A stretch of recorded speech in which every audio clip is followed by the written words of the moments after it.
आज उत्पत्ति अध्याय 15 श्लोक 13 से 18 तक के आधार पर संदेश का शीर्षक मशाल की वाचा भाग 1 है। इसलिए चूंकि आज दोपहर में हमारे पास रिडेम्पशन अकादमी का इतिहास नहीं है, मैंने निर्णय लिया है कि हम रिडेम्पशन अकादमी का इतिहास बनाने जा रहे हैं इस सुबह की सेवा के दौरान। तो यह पहला भाग है। भाग 2 अगले सप्ताह दोपहर की सेवा के दौरान जारी रहेगा, दोपहर 1:30 बजे। तो हम मशाल की वाचा के बारे में बात करने जा रहे हैं। तो मशाल की वाचा क्या है? परमेश्वर ने इब्राहिम के साथ 7 वाचाएं बांधी, ठीक है, और मशाल की वाचा चौथी है। तो 7 में से चौथे का मतलब है कि यह ठीक बीच में है। तो हम देख सकते हैं कि यह सबसे महत्वपूर्ण वाचा है और मशाल की वाचा महत्वपूर्ण है। यह हमें मुक्ति के पूरे इतिहास के बारे में सिखाता है और यह हमें दिखाता है कि मुक्ति के इतिहास का निष्कर्ष यह होगा कि परमेश्वर का राज्य यहीं पृथ्वी पर स्थापित होगा इब्राहिम के सच्चे वंशजों द्वारा। ठीक है, तो आइए मशाल नंबर 1 की वाचा के बारे में जानें कि वाचा की सामग्री क्या है। अनुबंध एक अनुबंध की तरह है, यह 2 पक्षों के बीच एक समझौता है। तो इसका मतलब है कि कुछ वादा किया जा रहा है। जब आप किसी समझौते पर आते हैं तो यह एक वादा होता है। ठीक इसी प्रकार मशाल की वाचा परमेश्वर और इब्राहिम के सभी वंशजों के बीच एक समझौता है। ठीक है, तो 2 प्रमुख चीजें हैं जिनका मशाल की वाचा में वादा किया जा रहा है। नंबर 1 वंशजों से संबंधित वादा है। ठीक है, तो परमेश्वर ने इब्राहिम से वादा किया था कि उसके कई वंशज होंगे। उत्पत्ति में आयत 5 में यह कहा गया है, और वह उसे बाहर ले गया और कहा, अब आकाश की ओर देखो और तारों को गिनो, यदि तुम उन्हें गिनने में सक्षम हो। और उसने उनसे कहा, तुम्हारा वंश ऐसा ही होगा। तो यह पहला वादा है जो परमेश्वर ने किया, वह यह है कि इब्राहिम के कई वंशज होंगे। अब यहां एक बात हमें समझनी होगी कि इब्राहिम के वंशज कौन है। वो बात तो आज भी है, कई विद्वान बहस कर रहे हैं। बेशक यहूदी लोग कहते हैं हम इब्राहिम के वंशज हैं, है ना। हालांकि नए नियम में बाइबल हमें स्पष्ट रूप से बताती है कि जो लोग इब्राहिम के समान विश्वास रखते हैं वे इब्राहिम के वंशज हैं। गलातियों के अध्याय 3 श्लोक 7 में कहा गया है, जो इब्राहिम के समान विश्वास रखते हैं वे इब्राहिम के सच्चे वंशज हैं। और फिर गलातियों 3:29 में यह कहता है, जो मसीह के हैं इब्राहिम के सच्चे वंशज हैं। तो उदाहरण के लिए इब्राहिम के कितने बेटे थे? तुम लोग जानते हो इब्राहिम के कितने पुत्र थे? यह एक ट्रिकी प्रश्न है। अधिकांश लोग कहते हैं 2 बेटे, ठीक है, इसहाक और इश्माइल। लेकिन वास्तव में अपनी पत्नी सारा की मृत्यु के बाद इब्राहिम ने केतुरा नाम की एक महिला से दोबारा शादी की और उनके 6 बेटे थे। तो इब्राहिम के कुल मिलाकर 8 बेटे थे। अब उन 8 पुत्रों में से इब्राहिम का सच्चा वंशज कौन है जो भविष्य में वाचा को आगे बढ़ाएगा? केवल इसहाक, सही। 8 पुत्रों में से केवल इसहाक ही इब्राहिम का सच्चा वंशज है। इसका मतलब है कि भले ही आप अब्राहम के शारीरिक वंशज हों, इससे कोई फर्क नहीं पड़ता। तुम्हें इब्राहिम जैसा विश्वास रखने की आवश्यकता है इब्राहिम का सच्चा वंशज कहलाने के लिए। इसीलिए इसहाक ही एकमात्र ऐसा व्यक्ति है जिसका नाम अब्राहम के सच्चे वंशज के रूप में रखा गया है। तो यहां मशाल की वाचा में परमेश्वर इब्राहिम से वादा कर रहा है कि उसके कई सच्चे आध्यात्मिक वंशज होंगे, आकाश में तारों की तरह। यानी आज इब्राहिम के कई वंशज हैं। इसका मतलब है कि आप और मैं, हम आज इब्राहिम के वंशज हैं। तथास्तु, क्योंकि हम यीशु मसीह में विश्वास करते हैं, हम में इब्राहिम जैसा विश्वास है, इसलिए हम इब्राहिम के वंशज हैं। दूसरा वादा जो परमेश्वर ने इब्राहिम से किया वह भूमि से संबंधित वादा है। परमेश्वर ने इब्राहिम को कनान देश देने का वादा किया। उत्पत्ति 15 श्लोक 18 में यह कहा गया है, उस दिन प्रभु ने इब्राहिम के साथ यह कहते हुए एक वाचा बांधी, मिस्र का जहां तक महान नदी फरात नदी तक है तो दूसरा वादा यह है कि परमेश्वर इब्राहिम और उसके वंशजों को यह भूमि अर्थात कनान भूमि देने जा रहा है और वह उसे मिस्र की नदी से लेकर परात नदी तक के सारे देश की सीमाएं दिखाता है। इसलिए मशाल की वाचा मूल रूप से यह वादा करती है कि इब्राहिम के सच्चे आध्यात्मिक वंशज कनान की वादा की गई भूमि पर कब्जा कर लेंगे। तो दो चीजें, सही वंशज और भूमि, वह महत्वपूर्ण क्यों है?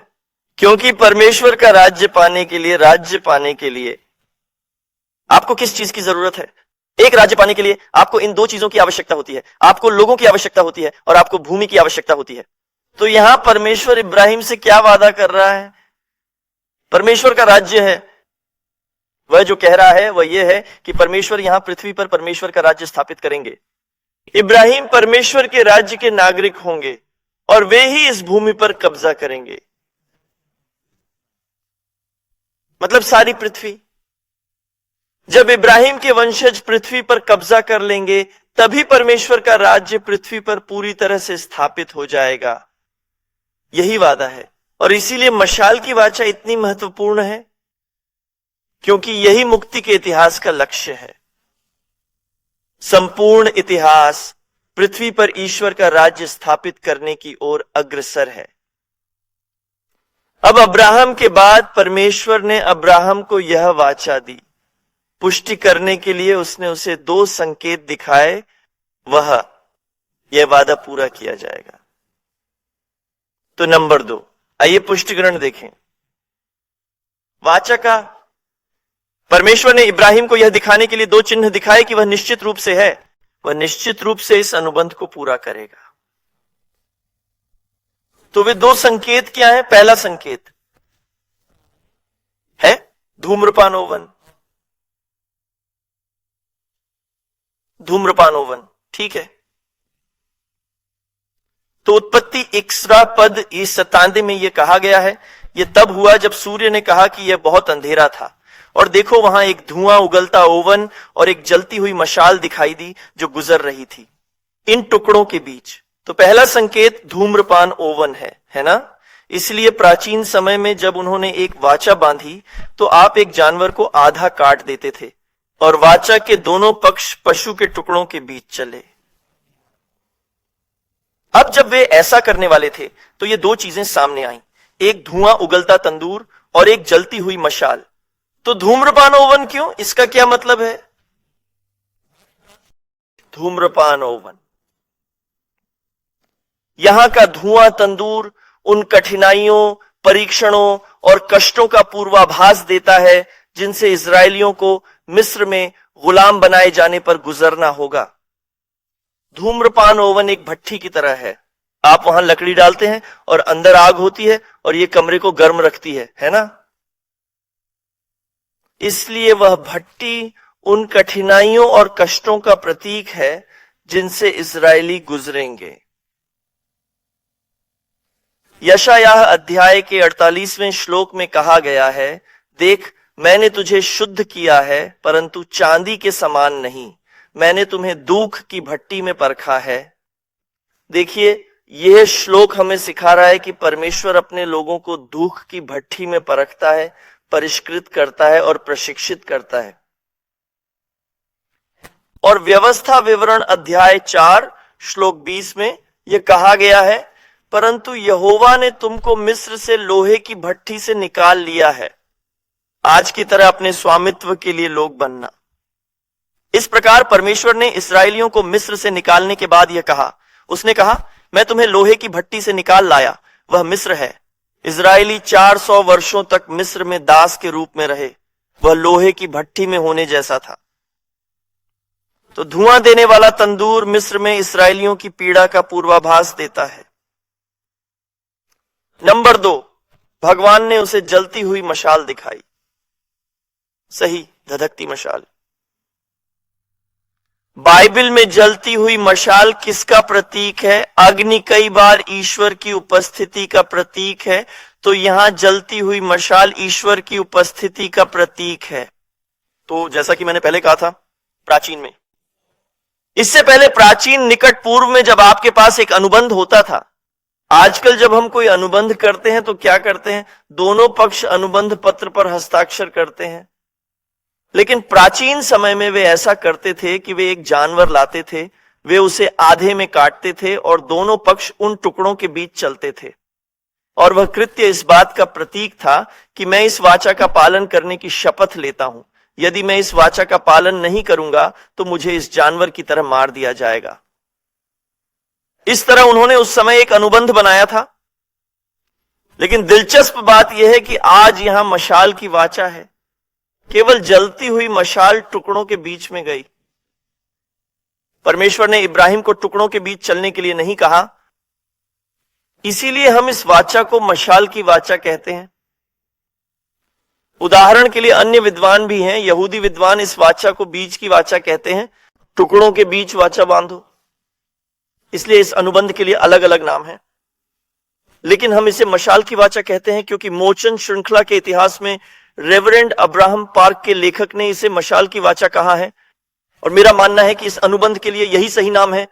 क्योंकि जिसने वाचा बांधी उसने पूरा किया, जिसने वाचा निभाने की शपथ खाई, जो वाचा की जिम्मेदारी लेगा वह मशाल है, और जो मशाल है वह मशाल स्वयं परमेश्वर का प्रतिनिधित्व करती है। इसीलिए इसे मशाल की वाचा कहा जाता है। तो जलती हुई मशाल टुकड़ों के बीच चली गई, जो हमें बता रही है कि भगवान इस वाचा को बनाए रखने की जिम्मेदारी लेने जा रहे हैं, और केवल परमेश्वर ही है, अन्य कोई नहीं। इसका मतलब यह है कि भले ही इब्राहिम के वंशज वाचा तोड़ दें, जुर्माना कौन भरता है? परमेश्वर करता है। परमेश्वर कह रहे हैं मैं करूंगा, कह रहा हूं मैं करूंगा, मैं इसके लिए जिम्मेदार होऊंगा। आपको बस वहां बैठना है और लाभ प्राप्त करना है। आप देखिए, इसीलिए यह अनुग्रह की वाचा है। तो इस्राएलियों ने यह वाचा तोड़ दी, है ना? वे भटक गए, उन्होंने परमेश्वर के विरुद्ध पाप किया। और उसकी कीमत किसने चुकाई? यीशु ने। इसीलिए परमेश्वर के पुत्र यीशु मसीह इस दुनिया में आए और क्रूस पर मारे गए, इस अनुबंध को तोड़ने का दंड देने के लिए। यह वाचा जो परमेश्वर ने इब्राहिम के साथ बांधी थी, देखिए परमेश्वर ने अपना वचन निभाया। भले ही वह परमेश्वर नहीं था जिसने वाचा तोड़ी, फिर भी उसने इसकी कीमत चुकाई। वह परमेश्वर की कृपा है। इसलिए परमेश्वर ने इब्राहिम को ये दो चिन्ह दिखाए, धुआं उगलता तंदूर और धधकती हुई मशाल। इसलिए ये दोनों क्यों, और आज हमारे लिए इसका क्या मतलब है? तो ये दो संकेत आज हमें दो बातें सिखाते हैं। सबसे पहले यह हमें सिखा रहा है कि धुएं की भट्टी और जलती हुई मशाल हमेशा एक दूसरे की सराहना करेगी और वे हमेशा साथ मिलकर काम करेंगे। जब तक मानव जाति का उद्धार पूरा नहीं हो जाता, तो इसका मतलब क्या है? इसका मतलब है कि धुआं तंदूर और धधकती मशाल अंत तक हमारे साथ रहेगी, जब तक कि मसीह वापस नहीं आ जाता, जब तक परमेश्वर का राज्य पूरी तरह से स्थापित नहीं हो जाता।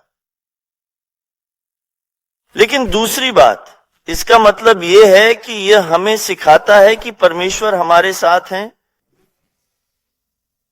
कि ईश्वर हमारे सभी परीक्षणों और कष्टों में हमारे साथ है। इसलिए याद रखें कि धूम्रपान ओवन उन कष्टों, कठिनाइयों का प्रतीक है जिनसे हम जीवन में गुजरते हैं। वह जारी रहेगा। जारी रखें। परमेश्वर यह नहीं कह रहा है कि वह उन चीजों को हटा देगा। नहीं, वे चीजें नहीं रहेंगी। हालांकि परमेश्वर हमें जो बता रहे हैं वह यह है कि हमारे सभी परीक्षणों और कष्टों के दौरान भी परमेश्वर वहां रहेंगे। संकट के बीच में देखना, हमारे जीवन में कठिनाइयां और पीड़ाएं मनुष्य के पतन के कारण और मानव जाति के पापों के कारण है। यह परमेश्वर की गलती नहीं है।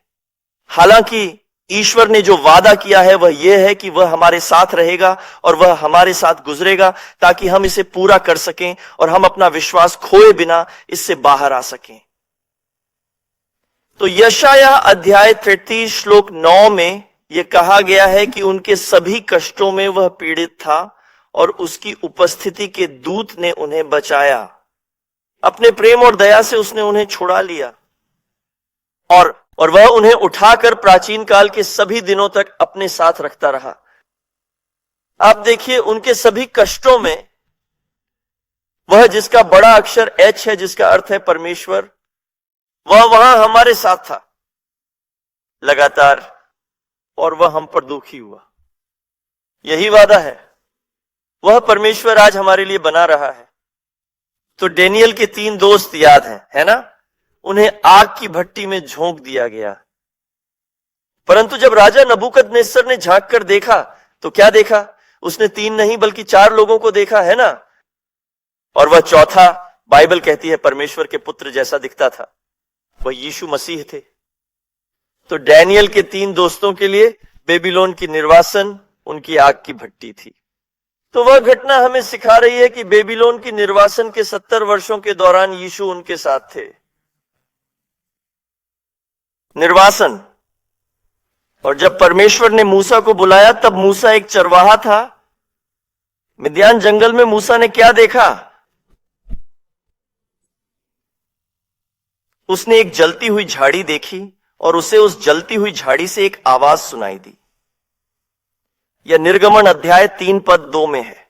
यह कहता है कि यहोवा का दूत उसे एक झाड़ी के बीच में से धधकती हुई आग में दिखाई दिया और उसने दृष्टि करके क्या देखा कि झाड़ी जल रही है तो भी भस्म नहीं हुई। तो ये यहां महत्वपूर्ण बात है। झाड़ी जल रही थी, फिर भी झाड़ी जली नहीं थी। आप जानते हैं, अगर किसी झाड़ी में काफी देर तक आग लगी रहे तो उसे गायब हो जाना चाहिए, है ना? कुछ भी नहीं बचा, सिर्फ राख। खैर, यहां ऐसा नहीं हो रहा था। झाड़ी जल रही थी लेकिन यह गायब नहीं हो रहा था, और परमेश्वर वहां था और परमेश्वर की आवाज आग के बीच में से सुनाई दे रही थी। अच्छा, तो इसका क्या मतलब है? यहां की झाड़ी इस्राएलियों का प्रतीक है और आग मिस्र में 400 वर्षों तक उनके उत्पीड़न और गुलामी का प्रतीक है। और परमेश्वर ने आग के बीच में से पुकारा। तो परमेश्वर यहां मूसा से जो वादा कर रहा है वो ये है, भले ही इस्राएली इस कठिनाई के बीच में हैं, इस जलती हुई झाड़ी में, है ना, वे इस आग से भस्म नहीं होंगे, वे गायब नहीं होंगे, वे रहेंगे और जीवित बाहर आ जाएंगे। भगवान यहां यही कह रहे हैं। और भगवान ने अपना वादा निभाया। परमेश्वर ने मूसा को भेजा, 400 वर्षों के बाद इस्राएलियों को मिस्र से बाहर निकाला। 400 वर्ष बहुत लंबा समय होता है। आमतौर पर जब एक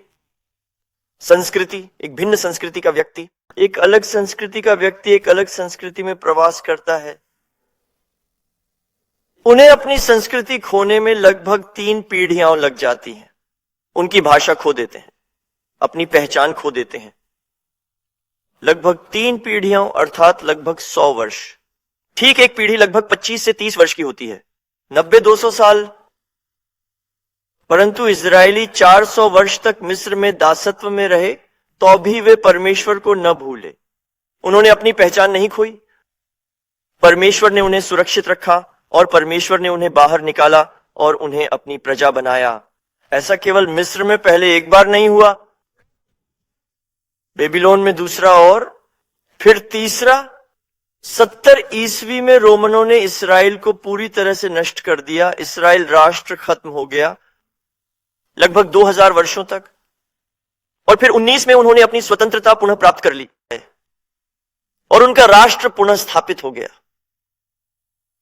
इतिहास में ऐसा पहले कभी नहीं हुआ। तो इजरायलियों के साथ ऐसा क्यों हो रहा है?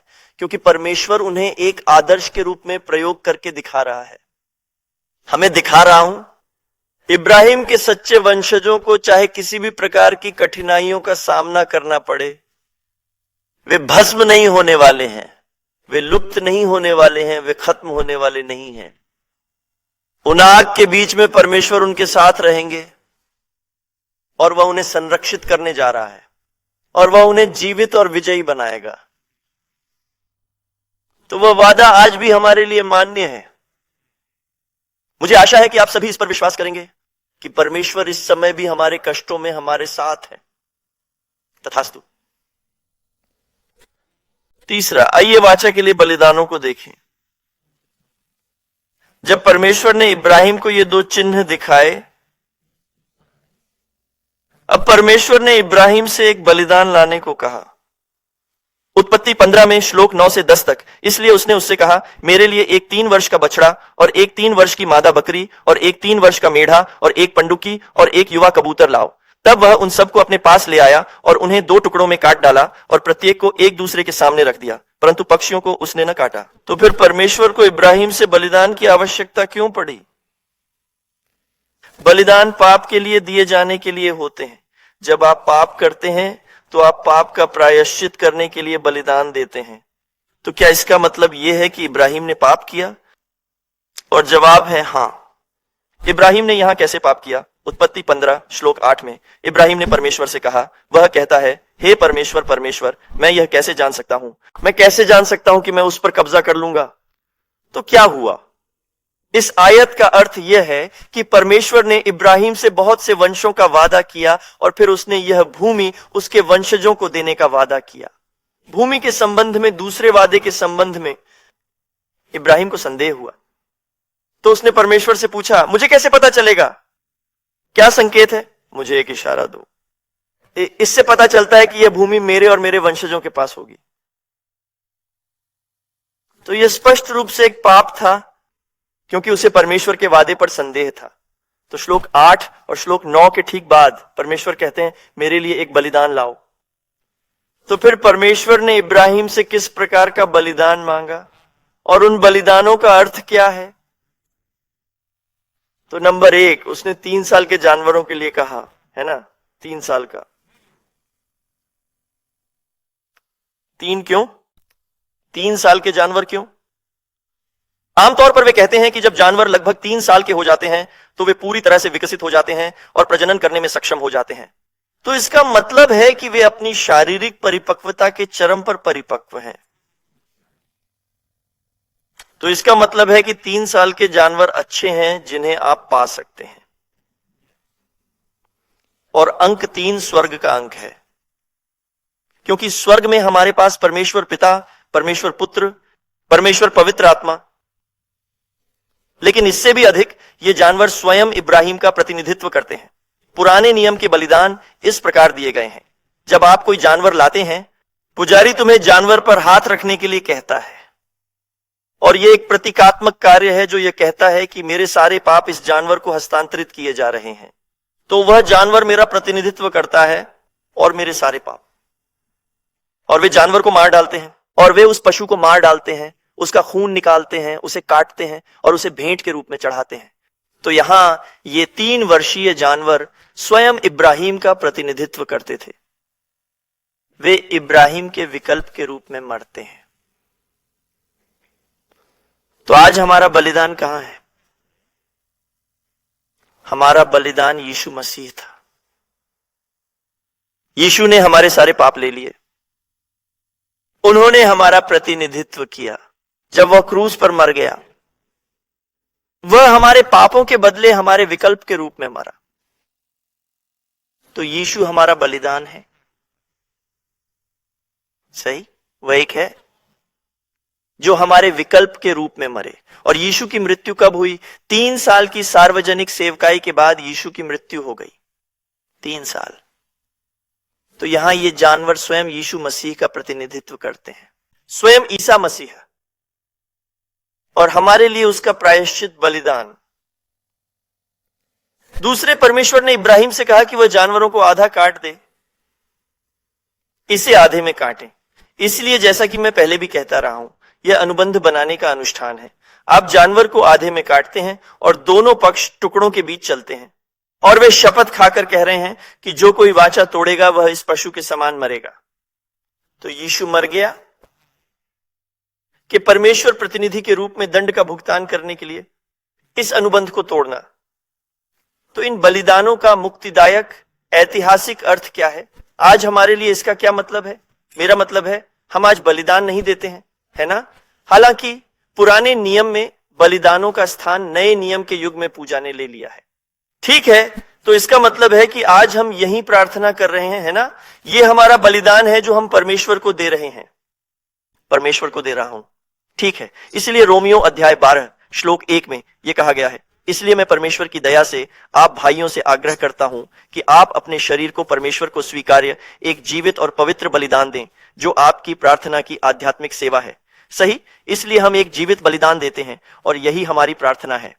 हमारी प्रार्थना में कोई नहीं मरता, कोई जानवर नहीं मरता, कम से कम शारीरिक रूप से नहीं। ठीक है, तो प्रार्थना आज हमारा बलिदान है। और पूजा क्या है? आराधना हमारा अनुबंध बनाने का समारोह है। इब्राहिम बलिदान देकर परमेश्वर के साथ वाचा बांध रहा था। सही, इसलिए आज हम अपनी आराधना करके परमेश्वर के साथ एक वाचा बांध रहे हैं। तो स्तोत्र के 50वें पद में कहा गया है, मेरे चुने हुए लोगों को मेरे पास इकट्ठा करो, जिन्होंने बलिदान देकर मेरे साथ वाचा बांधी है। आज बलिदान ही प्रार्थना है ना? तो इसका मतलब है कि हम अभी यहां एक अनुबंध बना रहे हैं।